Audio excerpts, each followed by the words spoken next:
Hello மக்களே, எல்லாருக்கும் காலை வணக்கம். எங்கே கிளம்பிட்டுருக்கோன்னு பார்த்தீங்கன்னா, பெருமாநல்லூர் அப்படின்ற இடத்துல பார்த்தீங்கன்னா, குண்டத்து காளியம்மன் அப்புறம் கொண்டாத்தம்மன் அப்படின்னு சொல்லுவாங்க அந்த கோயிலுக்கு நேம். அங்கே தான் பார்த்திங்கன்னா நோம்பி போட்டிருக்காங்க.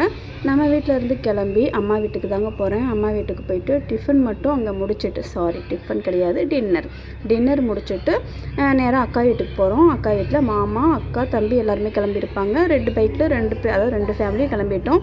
பாப்பா வீட்லேயும் தலை சீவிக்கிட்டா, வர வழியிலே முடியெல்லாம் களைஞ்சிச்சுமான்னு சொல்லி இங்கே வந்து தலை சீவிக்கிட்டா.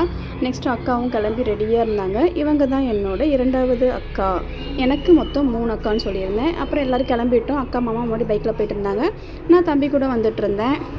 கோயில் பார்த்திங்கன்னா வீட்டிலேருந்து 1/2 hour ட்ராவல் இருக்கும். போயிருந்தோம். கோயில்கிட்ட வந்துட்டோம். நிறைய கடை போட்டிருந்தாங்க. இது வந்து எங்கள் அக்கா பையன் வந்து பானிபூரி ஸ்டால் போட்டிருந்தாங்க. ஸோ அங்கேயே பானிபூரி சாப்பிட்டு நிறைய பொம்மை கடைலாம் இருந்துச்சு.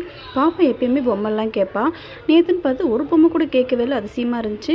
ஓகே அப்படின்ட்டு சாமிக்கு லைனில் போய் நிற்கலாம், சாமி கும்பிடன்னு பார்த்தா லைன் போகுது. முன்னாடி என்ட்ரன்ஸ் வந்து பின்னாடி வரைக்கும் போயிட்டுருக்கு. பயங்கர கூட்டம். நான் கூட 1 hour ஆகிடும் நிற்க விடுவாங்கன்னு நினச்சேன். பார்த்தா லைன் ஸ்பீடாக போயிடுச்சு. ஒரு 1/4 மணி நேரத்துலேயே பார்த்திங்கன்னா அவ்வளோ லைனும் கிராஸ் பண்ணி சாமியை பார்த்துட்டு சாமி கும்பிட்டு வெளியவே வந்துட்டோம். நல்ல தரிசனம். சாமி சூப்பராக அலங்காரம் பண்ணியிருந்தாங்க. ஃபோட்டோ எடுக்கலாமான்னு எனக்கு தெரியல. அதனால் பார்த்திங்கன்னா நான் ஃபோட்டோ வீடியோ 2மே எடுக்கலை. அப்புறம் பார்த்திங்கன்னா இந்த டான்ஸ் ஆடிட்டு இருந்தாங்க. ரொம்ப நல்லா இருந்துச்சு. எனக்கு பிடிச்சிருந்துச்சிங்களா, எனக்கும் ஆடணும் போல் இருந்துச்சு. அக்காட்ட கேட்டேன், அக்கா எனக்கும் இந்த டான்ஸ் ஆடணும் போல் இருக்குது அப்படின்னு. அக்காவுமே நல்லா இருக்குது, நம்ம வேணால் கற்றுக்கலாமான்னு கேட்டாங்க. அப்படியே பேசிக்கிட்டே பார்த்திங்கன்னா சாமிக்கு இங்கே தான் பார்த்திங்கன்னா அந்த பூ மிதிச்ச இடம். அங்கே பார்த்திங்கன்னா உப்பு வாங்கி போடுவோம், அந்த உருவம்லாம் வாங்கி போடுவாங்க. நமக்கு ஏதாச்சும் உடம்பு சரியில்லைன்னா வேண்டிக்கிட்டு அந்த மாதிரி நாங்களும் வாங்கி போட்டோம். அடுத்து ரைட்ஸுக்கு போகலாம் அப்படின்ட்டு ராட்டினத்துக்கு டிக்கெட் எடுக்க வந்தால் எல்லாம் க்ளோஸுங்க. ஒரே ஒரு ராட்டினம் இது மட்டும்தான் இருந்துச்சு. சரி ஓகே, இருக்கிறத மட்டும் ஏன் மிஸ் பண்ணணும் அப்படின்னு சொல்லிட்டு இவங்கெல்லாம் வந்து என்னோடய அக்கா பொண்ணுங்க தான். எல்லாருமே பார்த்திங்கன்னா ஒரே ஒரு ரைட்ஸில் மட்டும் ஆசையாக சுற்றி அப்புறம் கீழே இறங்கி வந்துட்டு வேறு எந்த ரைட்ஸுக்குமே போக முடியலைங்களா.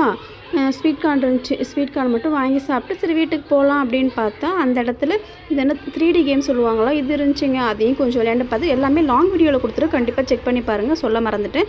அப்புறம் இது என்னமோ சோடான்னு சொன்னாங்கங்க.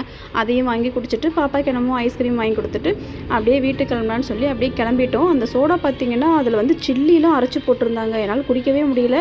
இருந்தாலும் கஷ்டப்பட்டு குடிச்சிட்டு வாங்கினது வேஸ்ட் ஆகக்கூடாது இல்லையா, வீட்டுக்கு கிளம்பிட்டோம். டைம் 1:30 ஆகவும் அக்கா வீட்டுக்கு போயிட்டேன். எனக்கு டைம் லேட் நைட் ஆச்சுன்னா கொஞ்சம் தலைவலி வந்துடும். சுக்கு காப்பி வச்சு குடிச்சிட்டு தூங்கிட்டோம். ஓகேங்க, நம்மளோட சேனல் பிடிச்சிருந்துச்சுன்னா கண்டிப்பாக சப்ஸ்கிரைப் பண்ணிக்கோங்க.